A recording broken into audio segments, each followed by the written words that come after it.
From The Times and The Sunday Times, this is The Story. I'm Luke Jones.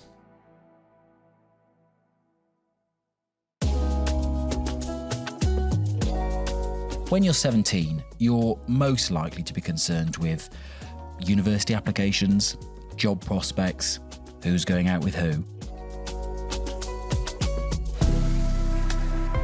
Not war.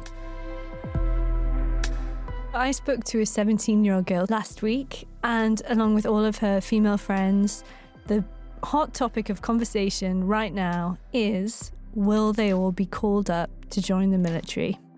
Most of them, all of them actually were like, I don't want that because it's like slowing down my plans and for my future.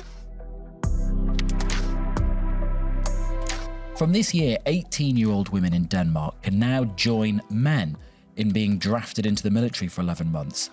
It's not the only European country thinking about military readiness, with tensions rising in the east.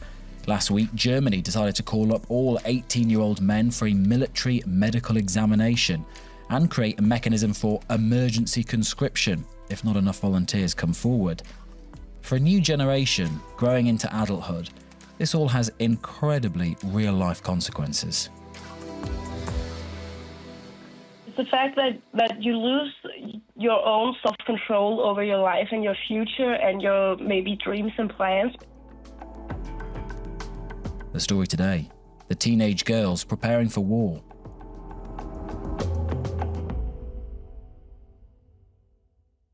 My name is Katie Gatens. I'm a journalist for the Sunday Times. Are you looking at Denmark much? I mean, what got you onto this? Yeah, well, I actually saw a report, just a news article, when the law changed back in the summer. And I thought it was really interesting.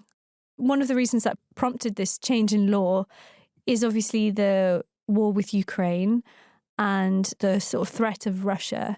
And I think that we've seen that more and more over the past couple of months with, drones shutting down airports that are suspected to be Russian. We don't know for sure that they were Russian drones, but in September, Copenhagen airport was shut for several hours because of a drone sighting. The same day, Oslo airport was forced to shut as well. So these two events happened. And I think that as isolated incidents, perhaps not so suspicious, but it happened in a couple of weeks when, there were drones shot down over Poland, unresponsive Russian fighter jet in the Baltic Sea. It's getting closer and closer. And I think in a country like Denmark, they're really feeling that. And something that really interested me as well was Denmark feels like a very similar country to the UK. We have a lot in common. But here, we're not talking about war in the same way. If you go over there, it's present. There are, talk show segments on how to talk to your children about military conscription. Prepping is a big thing. I think we hear about prepping, getting your tins of beans and chickpeas and all of that. And you think it's just the fringes of society who are doing that. In Denmark, it's very much considered normal to do that. And it's the sorts of conversations that I would have thought were just happening on those, border Baltic states, the ones that can see Russia, not, if Russian troops or forces or planes are in Denmark. I mean, it's not too much further to go before they hit us. Exactly. It's 700, 800 miles away from the Russian border. That's pretty far. But I think it just shows how that creep is getting closer to the UK. And I think that I wanted to draw attention to that. And so just explain the change that was brought in. Why women now? Yeah, so what's happened with this change in law in July, what's happened is, yes, women are now eligible to be conscripted. They've also increased the number of months you have to serve from 4 months previously to 11 months. So it's almost a year-long thing. And they're also increasing the number of recruits. So it's currently 4,500. And it will be around 7,000. When I spoke to the higher-ups at the Danish Ministry of Defence, one of the reasons that they said that they have extended the conscription to women is because of this growing Russian threat. They need to increase the number of recruits from 4,500 to 7,000. And to do that, they're also widening the pool of people, so opening up to women as well. So they have a bigger pool of people from which to recruit from. So Denmark is a very equal society. They rank very highly on equality scores for the EU and for Europe. They have a great paternal leave in terms of pay. It's also very equal. So this is just, it puts men and women on an equal footing. Previously, it was mandatory, yes, for all men turning 18 to draw a lottery ticket to be eligible for military service. And now that is extended to all women as well. So I spoke to a 17-year-old girl, Signe Lefebvre. She is about to turn 18 in February. And along with all of her female friends, the hot topic of conversation right now is, will they all be called up to join the military? A lot of my friends think it's something we don't want to do because it's like slowing down my plans and for my future. And that is not usual teenager chat. Well, it is now in Denmark if you're 17, turning 18. She said they talk about normal teenage girl stuff, TikTok, history classes, school. But now it's about joining the military. How did you feel about that? She was incredibly worried, very anxious. I think it's just because it's a lot of pressure. For her, it really wasn't something that she wanted to do. It's the fact that you lose your own self-control over your life and your future and your maybe dreams and plans, because I know a lot. It's very popular in Denmark to go on these long travels in Asia and South America where you travel for almost 3 to 6 months. And I think a lot of my friends dreams of doing that and really wants to do that. And I think if you get a number and it's you have to go serve for Denmark for 10 months, that's almost a year of your adolescence taken out of your life.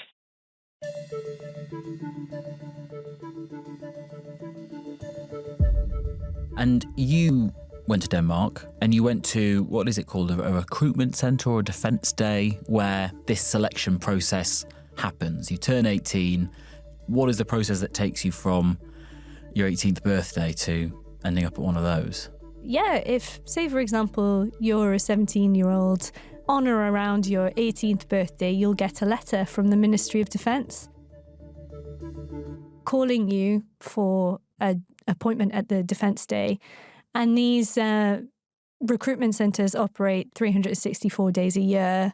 This probably says more about me than anyone else, but what if you just ignore the letter? Well, you're in trouble. Oh. If you ignore the letter the first time, you'll get 1,000 krone, Danish krone fine, which is about £100. Ignore it twice, and that goes up to about £300. And if you ignore it again, you get literally not arrested, but the police come to your house and physically transport you to the Defence Day. Gosh, okay. It's illegal to ignore it. Yes. Okay, so say I've heeded all of that and I've turned up and I'm one of the many young men, but now, as you say, young women. What actually happens to me at this centre? I mean, what did you see? Yeah, so there were about 50 people there. They were mostly male because the law has only just changed. So it takes a while for women to start to come to these defence days. But there was a couple of women there. It's like in an office block, and there are 4 recruitment centres in Denmark, one of which is in Copenhagen, which I visited. And yeah, at about 8 o'clock in the morning, you see young men start to come in and register their names. And then they see a presentation about what life will be like in the military and all of the different kind of areas that they can go into. And you sit through the presentation, you do an electronic test, which takes about an hour, and it's a very simple test. It's just verbal reasoning, sequencing, word association. Pick the odd one out, dog, cat, squirrel, wood, or something like that. It's that sort of thing. It's not that difficult. And is there any kind of, strength tests? Do you have to lift something or climb over something, or is it all No, tests? there's not any sort of, assault course that you have to do, but they do check, your bone structure. They check you're physically healthy. You don't have any spinal problems, or because people do have to be able to cope with a certain level of physical strain. So thinking about what happens, they've done these tests, they've checked my spine and other things. You're good to go. What's the next stage?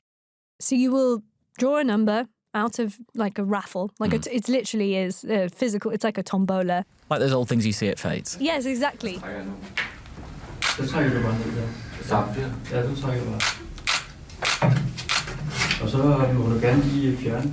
It was quite surprising seeing it, in this digital age. You don't expect something quite... I mean, it's old school. Yeah. Yeah, there's a piece of paper, and you know when you get a new credit card PIN number and you take away that's your number. And by number means what?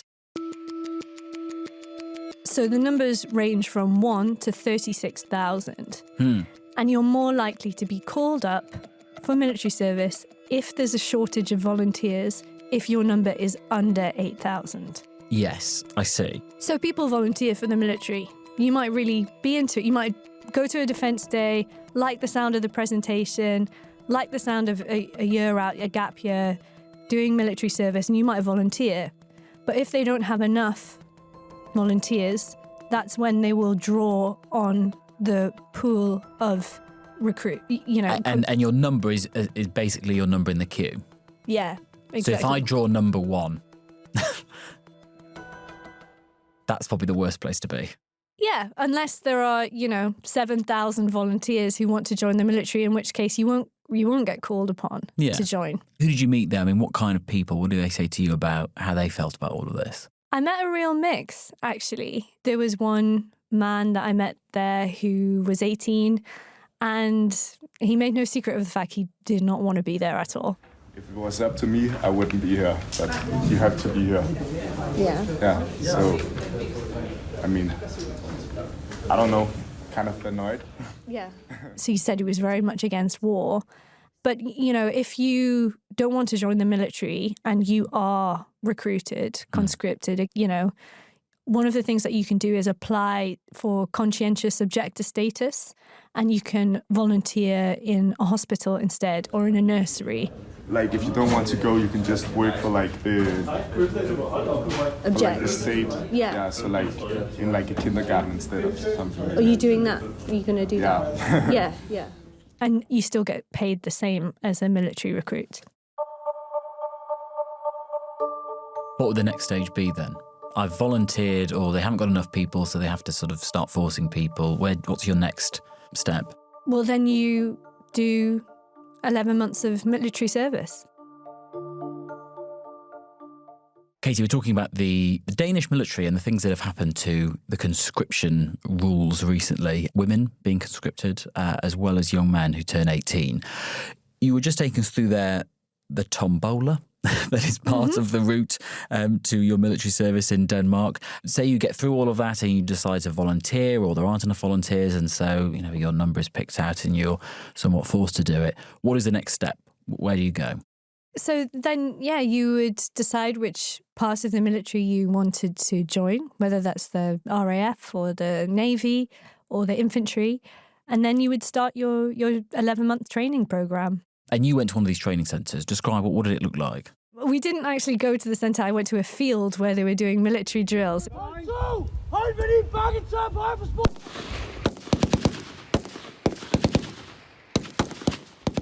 Just driving into the middle of nowhere. It was great, actually. I hadn't expected it to be quite so immersive. I've never been in that environment before, but... Were you not in the Scouts? No, I was not. But there was just gunfire all around. Ooh, less of that in the Scouts, yeah. They were shooting live rounds and doing a proper drill. And they were, crawling up hills in khaki uniform and dropping down into these bunkers. And these targets would pop up about, 300 meters away, and they would shoot them down with machine guns.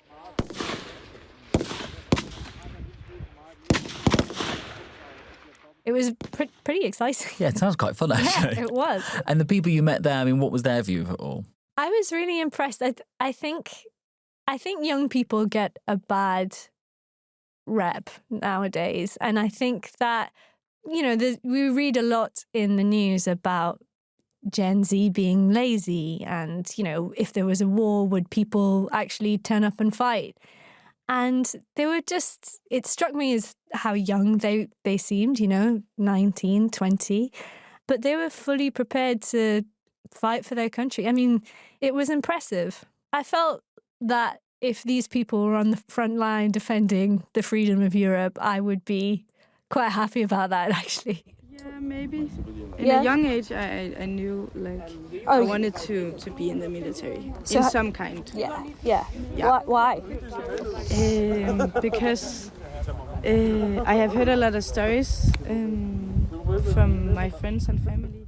So I met two young women there, one called Mathilde and the other one called Skåland, which seems like a strange name, but it's just a name that they give in the military to make first names private. They're very funny about releasing their full names, quite rightly. Fair enough. And yeah, they were sort of 19, 20, and they said that they joined up as volunteers. They were not conscripted because they really loved the outdoors. They wanted something that would challenge them physically. In a long time, I have known that I wanted to do military. Yeah. To challenge myself, and just try the experience also. Mm-hmm. They wanted a sort of a gap year sort of thing, and they always knew that they wanted to do something kind of adventurous outdoors. And yet aren't necessarily doing it out of a sense of national pride. No, not at all. Do you feel like you have a duty? Is a sense of duty to your country or to serve a big thing for you? Not at all. No? I would like to serve my country if it's in need. It's not that, but it's not the reason I joined the military. Yeah. They didn't think that they had a sort of sense of duty to defend their country, but they said that in the event of a war, they were quite happy to help.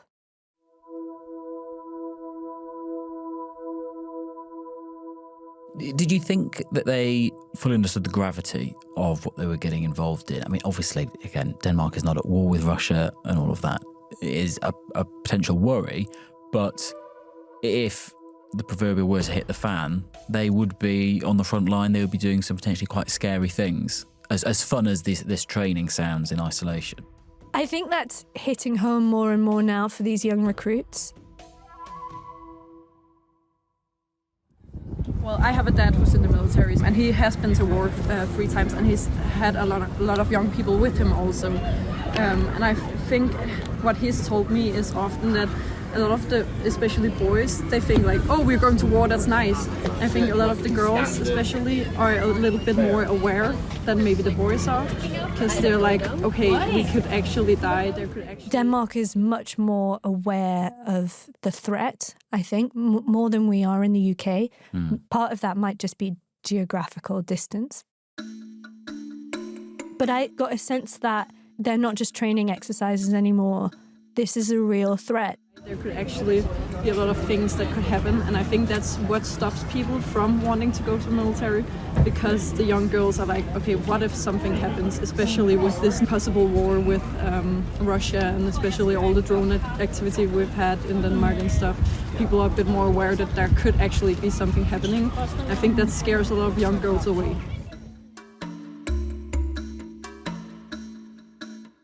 What has the reaction been to all of this in Denmark? I mean, away from the 17, 18, 19-year-olds that might be sort of immediately quite concerned about this. Well, I did some interviews on the street in the middle of Copenhagen. So, is anyone signing up? I'm not. I would draw a number if I got the email, but I don't think physically I would be strong enough. But if I drew a number, I would go in there, but I'm not going to sign up myself. Yeah. I signed up myself, but I have a knee injury, so I was declined. I must say, I was expecting to encounter a lot more negativity about it. Almost everyone that I spoke to seemed to be in favour of the change in law, mainly because they thought that, women should be treated equal to men. They're very supportive of that. But I think that I expected there to be a lot more resistance with the idea that, the Danish military was keen to recruit more and more people. Almost, if Denmark's army is readying for war, if they have this pool of recruits that they can draw from, that does tend to escalate tensions. It signals to an enemy, whoever they may be, that, it's quite reactionary. Yeah. But I didn't really encounter that much resistance to it. Do you think we here are ready for this kind of thing? I mean, potentially it might be our future. We're talking about a massive investment in our own defence. I mean, in the last election, there was talk of some kind of conscription service, even though it was sort of widely panned. And again, as you say, we're forever doing surveys of Gen Z. Would you fight for your country? No, seems to be the resounding answer. And yet this might be coming our way. Well, I think that the conversation is very different here. We're not talking about here a conscription service, seriously. But it is, part of the discussion in Germany, for example. They're talking about whether to introduce a conscription service there. And I think we're a long way off that. But I think it's something that interests me because earlier this year I went to Ukraine. I actually drove there from the UK. And it didn't take that long to drive there. And it really hit home to me how close, really, this war is.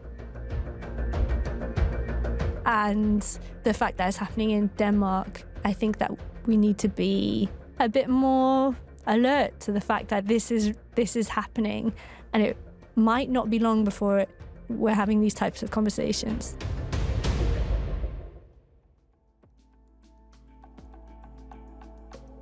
Katie Gatens, commissioning editor of News Review at The Sunday Times. You can read Katie's piece over at thetimes.com. That is it from us. Today's producer was Edith Rousselot. The executive producer was Taryn Siegel. Sound design was by David Crackles. And theme composition was by Mauro Seto. I'm Luke Jones. See you soon.